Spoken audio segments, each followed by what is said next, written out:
5명이 목숨을 잃고 15명이 다친 경남 진주 아파트 방화 살인 사건의 피의자 안인득이 조현병을 앓고 있었고 제대로 치료도 받지 않았던 것으로 드러났습니다. 조현병과 강력범죄의 연관성이 또다시 사회적 문제로 떠올랐습니다. 전문가들은 조현병에 대해 무조건적인 공포심을 갖기보다는 제대로 이해하고 적극적인 치료를 위한 제도적 보완이 필요한 시점이라고 지적하고 있습니다. 대한조현병 학회에서도 활동하고 있는 이정석 국민건강보험 일산병원 정신건강의학과 교수와 좀 더 자세하게 짚어보겠습니다. 안녕하십니까? 네. 일단 자세한 이야기를 나누기 전에요. 조현병이 과연 무엇인가 궁금해하시는 분들이 많거든요. 설명을 좀 해주십시오. 예, 조현병은 일반적으로 생각하는 것과 달리 마음의 병으로 많이 알고 계신데 네. 마음의 병은 아니고 도파민을 비롯한 이 뇌 신경 전달 물질의 이상으로 생기는 뇌병이라고 할 수 있습니다.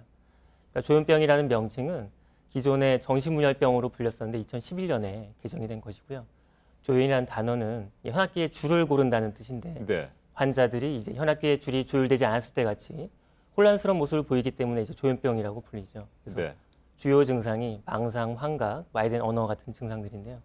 이러한 증상이 6개월 이상 지속이 되면 조현병으로 진단이 되고 예후가 좋지 않지만 조기에 진단을 하고 꾸준히 치료를 받으면 사회로 복귀할 수도 있는 그런 관심이 필요한 병입니다. 네, 이번 사건의 피의자 안인득의 경우에 지방 공장에서 일을 하다가 팔과 허리 등을 다쳤는데 산업재해로 인정을 받지 못했다고 해요. 그 이후에 여러 차례 정신적인 충격도 받은 것 같은데 이것이 조현병의 발생과 연결돼 있다고 볼 수는 없습니까?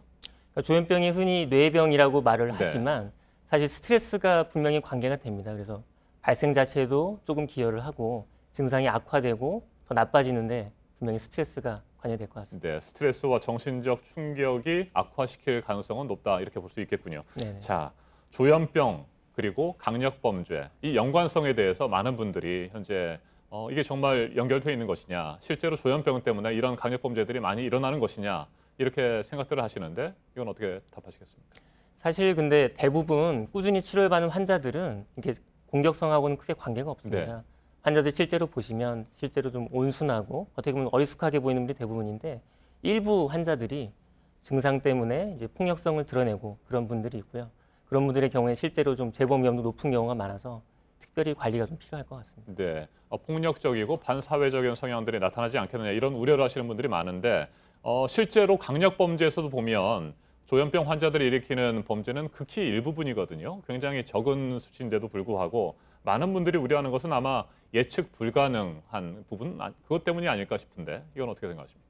그러니까 조현병 환자들은 많은 경우 이제 피해망상 같은 증상을 네. 보입니다. 그래서 주위 사람들이 모두 다 자기를 감시하고 해치려 한다는 증상들이 있어서 어떻게 보면 전혀 관계없는 사람들한테도 폭력성을 드러내기 때문에 아마 좀 더 이런 공포심을 가지게 될 거라 생각을 합니다. 네, 안인득의 경우에 2015년 이후에 치료를 전혀 받지 않았다고 합니다. 교수님께서 보시기에 안인득의 증상은 현재 어떤 상황인 것 같습니까? 그러니까 그 피의자가 이제 치료를 계속 받지 않으면서 네. 증상이 점점 심해진 것으로 보이는데요. 주로 증상이 이제 주위 사람들한테 인분을 추적하거나 층간소음 신고를 하거나 그런 것들이 보이는데요. 주로 많이 보이는 피해망상 환청 증상을 생각을 네. 하고요. 처음에는 증상이 크지 않았지만 계속 다툼이 커지면서 진짜로 이 사람들이 나를 어떻게 하려고 한다라는 생각이 점점 망상이 강화된 것으로 생각이 됩니다. 네, 저희가 앞에서도 전해드렸습니다만 안인득의 가족들이 이번 참극이 발생하기 2주 전쯤에 정신병원에 입원을 요청했다고 합니다.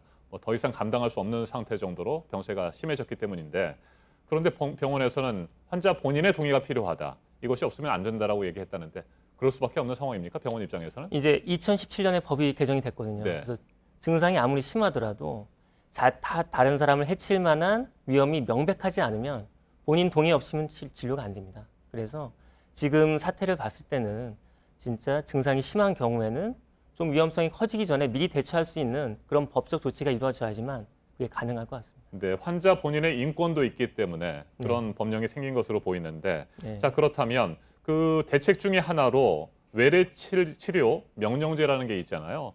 근데 이게 실제로 이루어지는 사례가 거의 없더라고요. 그렇죠. 외래치료 명령제는 이제 환자가 태어나는 경우 1년 내 범위에서 외래치료를 받도록 하는 네. 것인데요.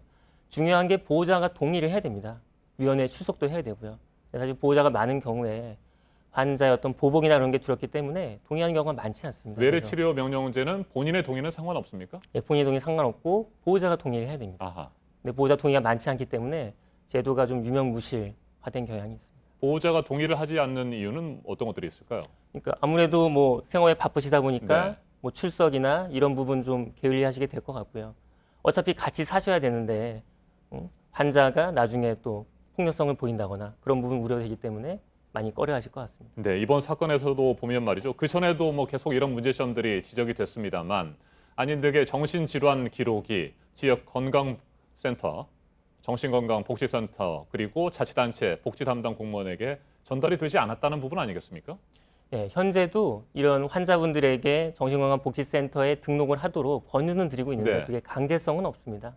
그렇다 보니까 지금 현재도 한 30% 정도만 등록이 돼 있고 실제로 이 센터에서도 직원 한 명이 100명 정도의 환자를 담당하고 있는데 등록이 되더라도 관리가 좀 어려운 네. 상황입니다. 그렇다면 현실적으로 가장 확실한 대책이 있다면 뭐가 있을까요? 어떻게 보십니까, 교수님께서?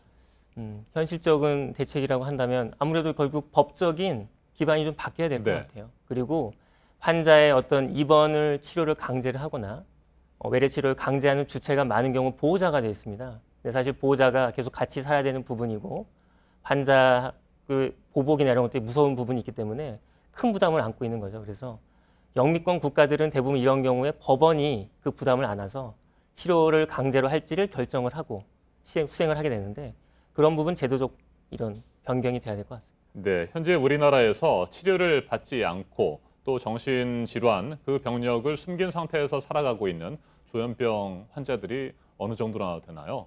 그러니까 저희가 전 세계적으로 조현병은 약 1% 정도 된다고 봅니다. 그래서 환자들 우리나라 따지면은 한 50만 명 정도 될 거라 생각을 하는데 실제로 저희 보험공단 데이터를 보면 10만 명 정도만 치료를 받고 있습니다. 네. 그래서 상당수 많은 환자들이 제도권에 들어와 있지 않고 치료받지 않은 상태로 지내고 계신 걸 생각을 합니다. 네, 고 임세원 교수가 정신질환자로부터 피습을 당해서 사망한 사건 이후에 의료진의 안전을 위한 대책들도 많이 마련되고 논의가 되지 않았습니까? 현재 병원에서 실제로 정신질환자들을 치료하고 계시는데 현재 상황은 어떻습니까?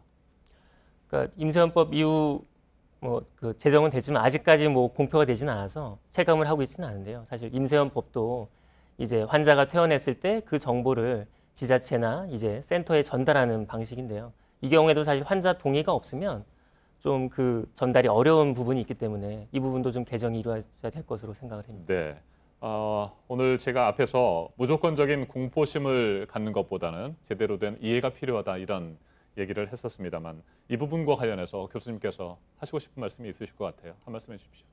그러니까 지금 너무 강남형 사건을 비롯해서 여러 사건들이 벌어지다 보니까 조현병 하면 좀 폭력성 이런 식으로 인식이 많이 되고 있는 것 같습니다. 네. 근데 그 부분은 아무래도 여러 개정되면서 조현병에 대한 어떤 조기적인 치료나 미리 개입하는 부분이 어려워지기 때문인 걸로 생각을 하고요. 그러니까 조현병 환자 치료가 꼭 이게 인권 침해가 아니기 때문에 미리 병을 치료해서 좀 그 개입할 수 있는 방안이 마련되면 좋겠습니다. 알겠습니다. 여기까지 듣겠습니다. 이정석 국민건강보험 일산병원 정신건강의학과 교수였습니다. 말씀 잘 들었습니다.